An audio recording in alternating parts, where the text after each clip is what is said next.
Hi, everybody. DJ Yoakley with you for another player profile and a young man you've probably come to know over the years. It is, believe it or not, senior tight end and defensive end Jacob Gehring. Jake, how we doing, brother? I'm good. Thanks for having me. Absolutely, absolutely. I mean, we go back a ways, all the way back to your freshman year when you were in your infancy of your student athletic career, and YSN was in its infancy of becoming a broadcast powerhouse. So talk to me about what it's been like the last 4 years, the ride, the just being able to be showcased in multiple sports and get kind of the coverage, that you think that kind of puts you over the top. It's been different for you. And we live in a different age of digital media and things of that nature. What's it been like from you to go kind of full circle freshman to senior?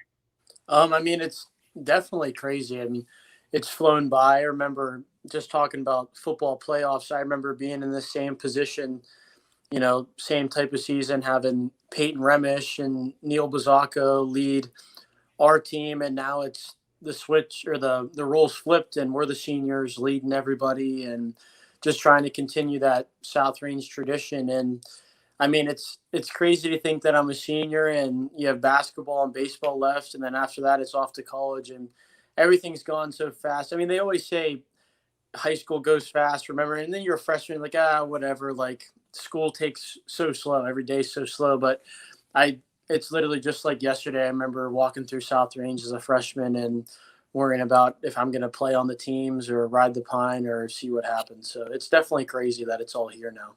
Now you mentioned that team from your freshman year with Bozzacco and Remish and just all those fantastic seniors that you guys had. That was a special team.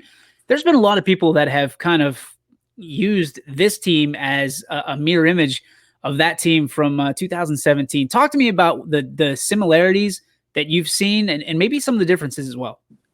So start off with some of the differences. I think that team had, I don't want to say more college players on it, but they definitely had a lot of football first guys with, Neil going to college, Peyton going to college, and Matthias, Matt, Brooks, and all those guys that could have went and played in college. And I think this team is kind of just built up of a bunch of athletes that really, really care for each other and really, really want to win and prove everybody wrong and, say, we can do it, even if we're not a big powerhouse school, big kids, we can do it. And a similarity, I think, between the two teams is just the camaraderie and the closeness of this team. It's being such a small school, you need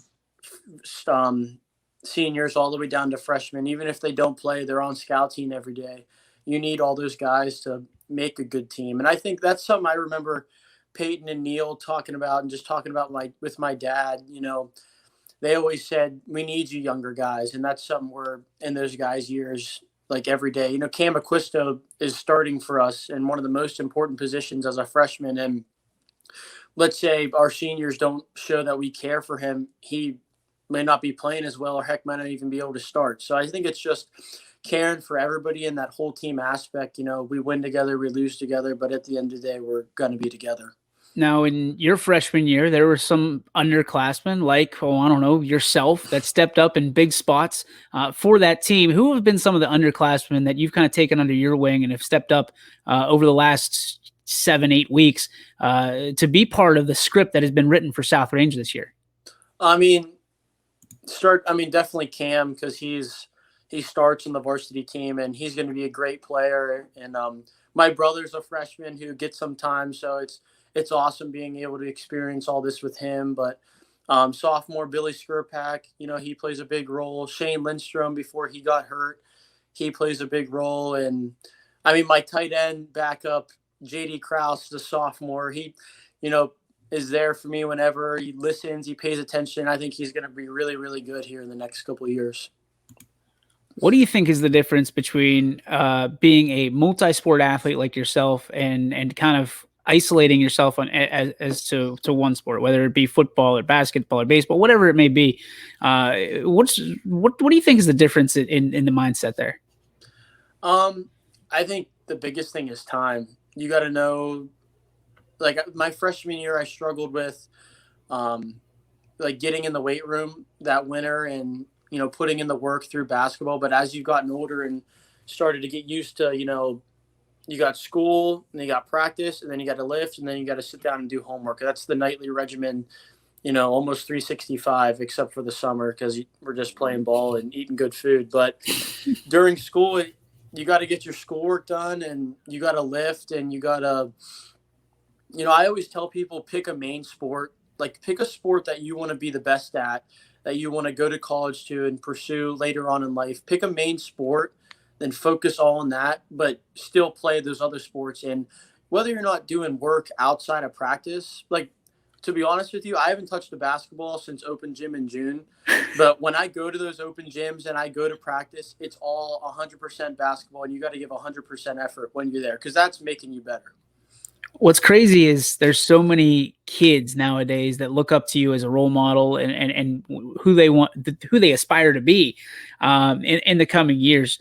Talk to me about maybe some of the advice you have for them. And then if you could as well, who were some of your role models growing up as a 12-year-old, 13, 14-year-old, as you became a role model for others? I would just say work hard. Like keep your friends, like your main core of friends tight. You're going to hang out with different people, but they always say you become the people you're around. So I would just say pick your people that are close to you and that have the same goals as you. And it honestly, don't be afraid to be yourself. Don't be afraid to miss out on that party to go work out, or miss out on the girls soccer game to go to pitching lessons or anything like that. You got to do what's best for you, and I think at the end of the day people will understand that. And some of my role models growing up, we talked about Peyton and Neil just because they were basically the first seniors I've ever met because football is the first sport. But I think other than that, just all my uncles, they played sports in high school and college, and they've been great mentors. And my pitching coach, Matt DeSalvo, he's basically like my life coach and like probably one of my best friends. It goes beyond baseball with him. So I think it's just a combination of people that have really looked out for me and made me the man I am today. And what's crazy is the man you are today is a very good family man as well. People might not know that as much about you as they know about your records and your fastball and your curveball. Talk about how important your family is to you and how they've been so supportive over the years and pushed you to be the guy you are today. Yeah, I always tell people, like, going through the recruiting process when you're like 13, 14, 15, you always think about you want to go to a huge SEC school that's 24-hour away drive. You have to get a plane, to and from at least once, and that's the goal. But then as you get older and you look around and you kind of fall into love with the neighborhood that you're around, and seeing your dog every day or seeing your brothers play, you start to realize that you don't want to go to school that far, and you're really a homebody and only want to go to school 2.5 hours away. So, I can't thank my brothers enough for everything they've done and pushed me. And when I'm having a bad day, Will's always going to be sitting on the couch making a smart comment at me, but that's just the way it goes. And my parents have done nothing but given me every opportunity that I could ever want or ask for. And, they're one of the best parents a student athlete could ask for. And I just can't thank them enough.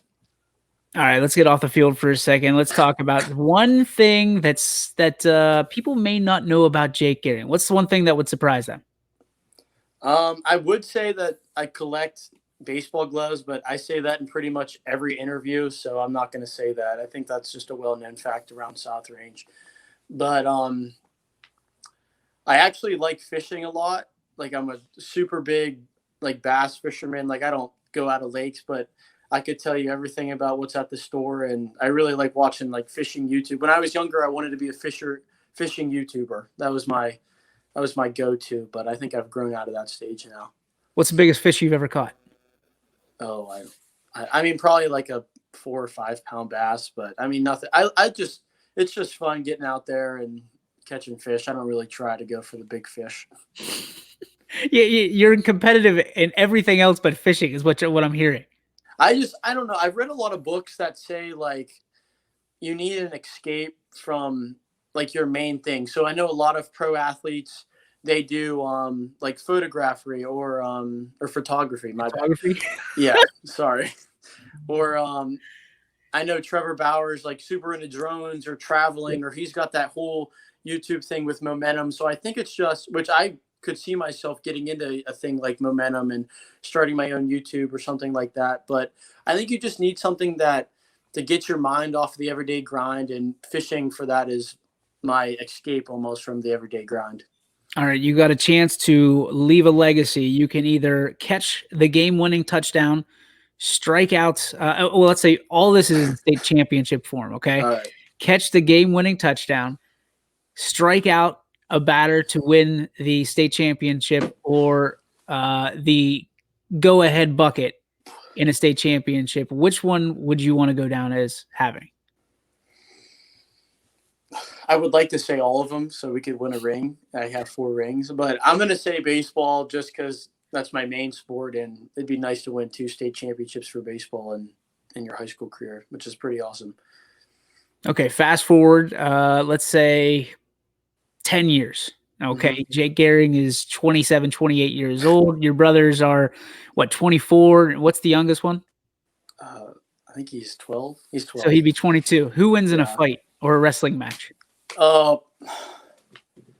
Probably, I mean, the middle brother now, Luke, I wouldn't mess with him now because he knows like these jiu-jitsu, like World War II moves. And we were messing around the other day, and I'm done messing around.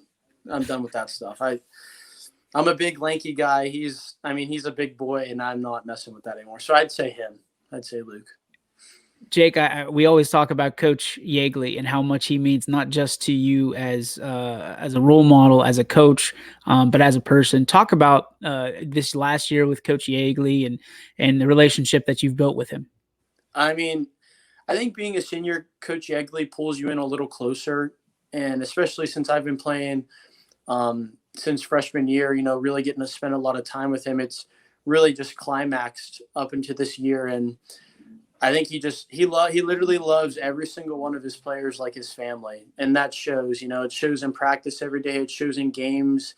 It shows in film. He gets more excited than anybody else on the sideline for us. And he's honestly just a great big dad for all of us. And I can't thank him enough for everything he's done. And he's really been flexible with my schedule and all of our, multi-sport athlete schedules. And I think he understands what it means to be a Raider. And he does a great job promoting it.